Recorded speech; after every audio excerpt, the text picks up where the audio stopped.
Go get him. I can't. Yeah, you can. I have to put my legs there. You're over here making dirt angels. It's kind of like a snow angel, only in the dirt. Okay, get up. You're gonna get all nasty.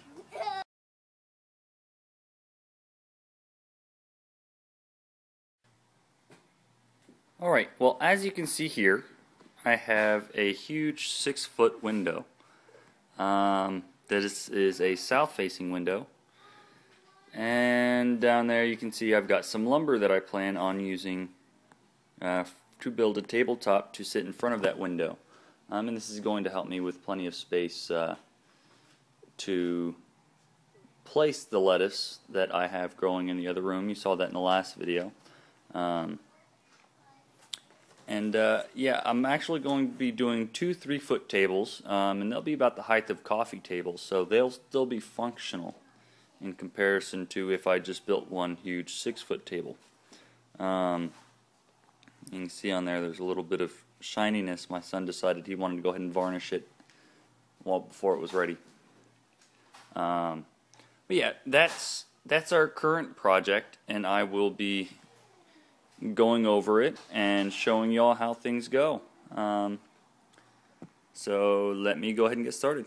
Alright, well, the first thing you need when you're going to be building something, especially with wood, and I'm using oak and poplar, so it's not going to be the least expensive wood. So the first thing you need is a cup of coffee, and then you need a plan. So you have to draw out your plan, because unlike a lot of quick gardening projects, I'm using oak and poplar instead of just pine. So mistakes will be costly, considering that a 6-inch wide, 1 foot long piece of oak is about $6. So I stand to lose a little bit if I just haphazardly start throwing stuff together. Right here I have my drafting board. Sorry about the lighting here, it's not the best. I don't have a full drafting setup done yet. Perhaps later I will manage to get one done. You can see here's some of my previous work, and this is a design for a coffee table top. This is going to be engraved into the tabletop when it's finally said and done. And that's how you know I'm about to get ready to work, because he's here. This is Stranger. He's here getting comfortable so he can watch me through his eyelids. So we'll go ahead and we'll get set up, and I will try and make this fairly easy for you to see.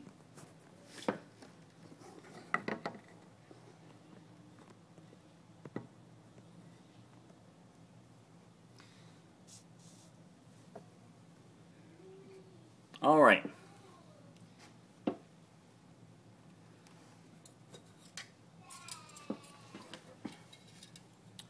Now, the tools I'm using are fairly simple. A short little ruler and a protractor. The first step is getting a line. So, here's a line. That's a bit long. Generally how I do it is I turn feet into inches. So there's 3 inches, so that will be considered 3 feet. Now, this table is going to be 3 feet by 21 inches. And the reason it's 21 inches and not 2 feet is because the layout that I selected for the table to get the appearance that I wanted only gives me about 21 inches. So now you need angled lines. And you can get different appearances from different angles. Like I said, I need about 2 inches marked here. Let me slide that over so you can see it. But this will represent the depth. And the angle I use when I do my drafting is 33 degrees. So I'll mark at 33 degrees and I'll do my angles from there. And if I do a quick show up of the lines, and I'll mark the measurements for the length real quick, and I'll get it all together, and you can kind of see it. It gives a little bit of a graphical representation of what I'm wanting for the tabletop. My hand slipped there.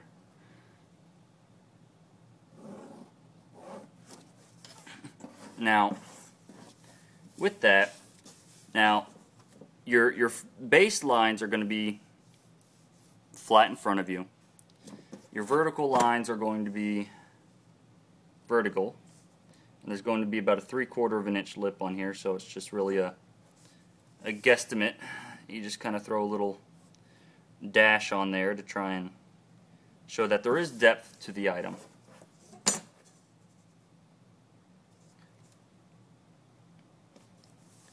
Then you'll draw your parallel lines.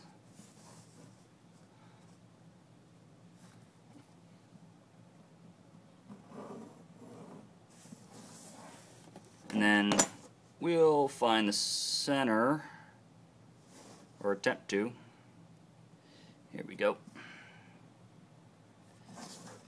So this is not completely to scale, but it will give a good graphical representation of what we're looking for. Now my centerpiece is going to be a piece of oak that's going to run down the center. So we'll draw some rough in lines for that.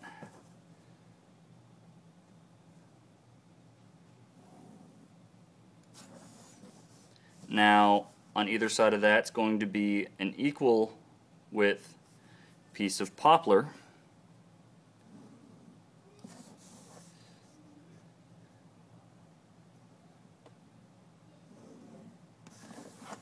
And then there will be a thin strip of ebonized oak, and I will explain ebonizing and demonstrate how to do it in a later video.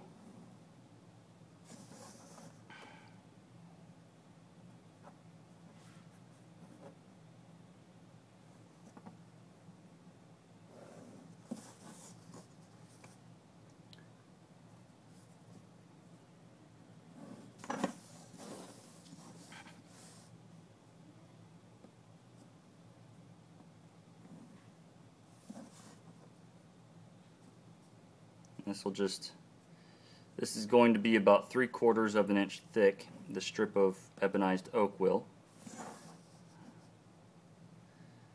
But this is not intended to be perfectly to scale. This is just a quick graphical representation of what we're trying to do, and then we'll throw on some measurements and get to where we're going. So for the sake of y'all spending all of your time watching me draw lines on a piece of paper, I will go ahead and get back to y'all when I get a little bit further along. Alright, well, I've got the rough design kind of laid out, and as you can see, the ebonized oak is a trim there, and then there's going to be a trim of poplar around that that's going to form the edge corners of the table.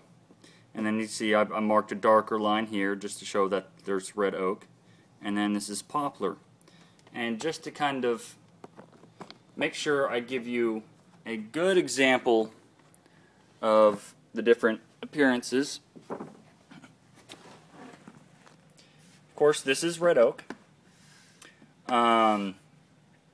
It's got a nice brown, open pore, it's got a lot of character. It's also a hardwood, so it'll stand up for a long time. And this is poplar. It is a lighter wood. You will get some green coloration with it, and maybe a slight amberish color depending on the finish you use. It can also have a little bit of browning to it, which you can kind of see. There's a nice little example of a little bit of browning, and that fades into the green. The reason I like this is it's the whitest hardwood you're going to find for a reasonable price. You can get aspen. It's a lighter wood, but it's not really a hardwood, and it's a little difficult to work with because it's a very fibrous wood. So if you sand it, you're going to have lots of hairs sticking up out of the wood, and it's just more difficult to work with. So I like to use poplar when I'm looking for a whiter wood, and I will thumb through pieces and try and find ones that have a little less green to it, because that's usually not the look I'm looking for if I'm looking for something white. Of course, then you got the oak has a nice brownish red color, and I will show you what an ebonized piece looks like in just a moment. Alright, as you can see here, I put down a couple measurements on here. One is 36 inches, which is the length that I selected for the table. It's not necessarily a limiting factor on anything. It is the length that I wanted the final table length to be. The next thing that's put down is 21¼ inches. I don't have the machinery or access to the machinery to make the exact boards I want, and what I wanted was the oak and the poplar in the center to have the exact same widths. So I simply went with a 6-inch width board. So all of these are 1 by 6 by 6 foot lengths actually, which is fine because I'll be trimming. I'll have some excess on either side because a 1 by 2 piece of poplar is actually 1.5 inches wide, and then I've got a 1 by 2 piece of red oak, which is going to be turned on its side, and it's going to actually serve as kind of a lip to the tabletop to frame the base of the table. And that is 3/4 inch wide. So with the 1.5 inch and the 3/4 inch, you know, you got 2¼ inch difference here. So 2¼ here, 2¼ here, 4.5 inches I will have to take off of the 36 inches. So you know, the oak and poplar slats for the middle are only going to be 31.5 inches long after I take off the excess length for this to get me my final 36 inches. So we'll keep that in mind, and these are the measurements we're going to go off of. These are the lengths of the main slat, 31.5 inches, and then of course 3/4 inch here.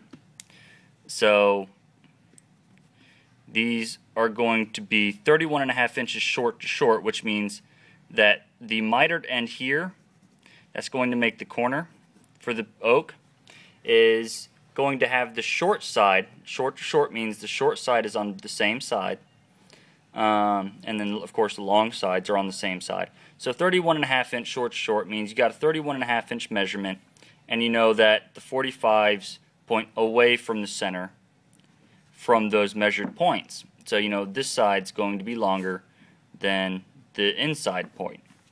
And then of course these outsides are going to be 36 long to long, which means you can just measure 36 inches and then draw your 45s towards each other to get your measurements for in here.